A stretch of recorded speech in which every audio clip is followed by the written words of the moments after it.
Hi, I'm Shawn Pyfrom, and I'm on FrConventions.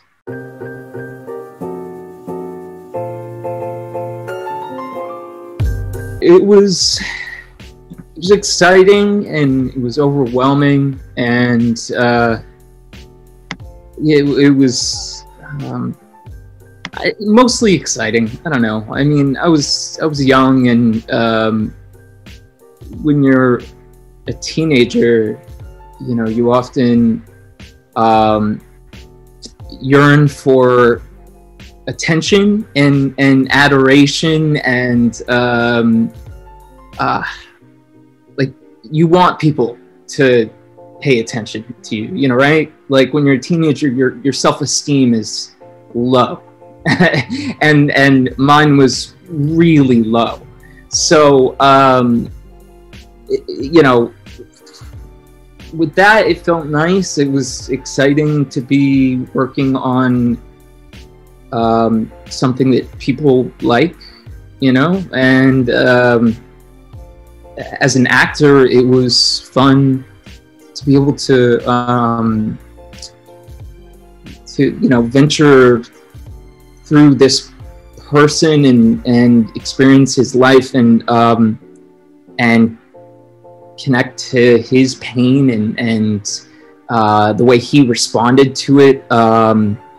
And, you know, many of the things that occurred in Andrew's life just happened to simultaneously occur in mine at that time. You know, I don't know, for instance, like when my parents said that they were getting a divorce on the show, which I believe was the first episode or something, my parents had just started going through their divorce. And so there were things that, as me, Shawn, I got to channel through this character and express, excuse me, express his emotions in a different, you know, like me personally, I was hurt and I was wounded by my parents' divorce, whereas he was strong. He was, I don't know. He was fierce and defiant, you know. And so he was all the things that I wasn't, all the things that I wish I could have been, about my parents' separation, my real parents. So yeah, in a way, it was. I know I'm just kind of. This is what I do. I go off on these tangents. So. Excuse me, I'm sorry. Like, to summarize it all, it was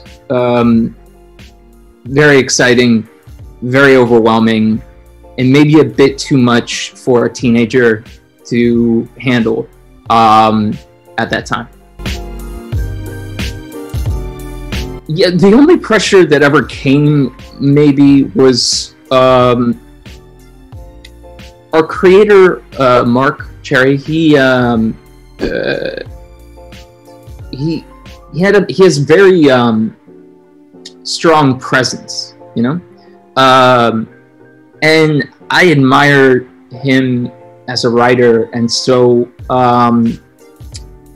you know, when he would come to set to watch me say his words,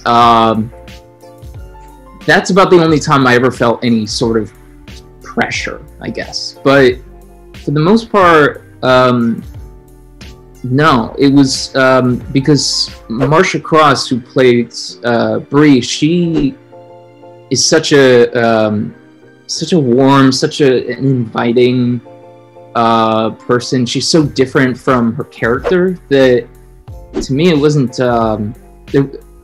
I rarely ever felt any pressure on that set. Maybe when I was doing something very emotional, but other than that, because strangely enough, when you're young, like, you are afraid of your vulnerabilities, you know? So when the character did have to occasionally be sad or vulnerable, that was about the only time I ever felt nervous. Only when people told me, you know?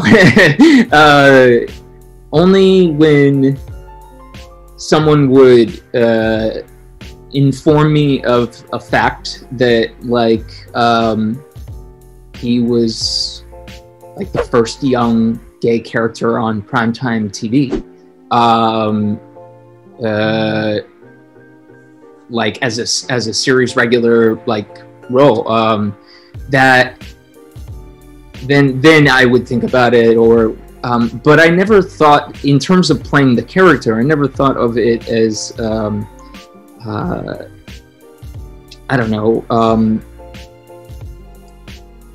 I never felt any sort of pressure or obligation to play him gay, or that I'm representing, you know, because to me, sexuality is not a defining characteristic of a human being, and it certainly was not a defining characteristic of Andrew, you know? He used his sexuality for strength and to, you know, wound his mother and defy her in ways and that kind of thing. But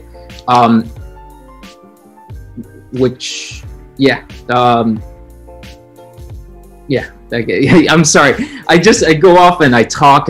So if it's too much, just tell me to shut up. But yeah, no, I only ever became aware of those, of how, I guess, big it was when anyone would ask or tell me something about the character in that way. That's a good question. You know, no one's ever asked me that question. Yeah, maybe, like, I'm trying to think of the most normal one, or, like, maybe the most... Lynette seemed to, yeah, she gave... No, but they all gave so much. Like, even Marcia, even, like, Bree gave a lot to Andrew, despite their defiance. Like, I don't know. They were all... I mean, they were all really screwed up, so that it's hard to... I honestly don't have a set. All of them have characteristics that I would want as, you know, all of them.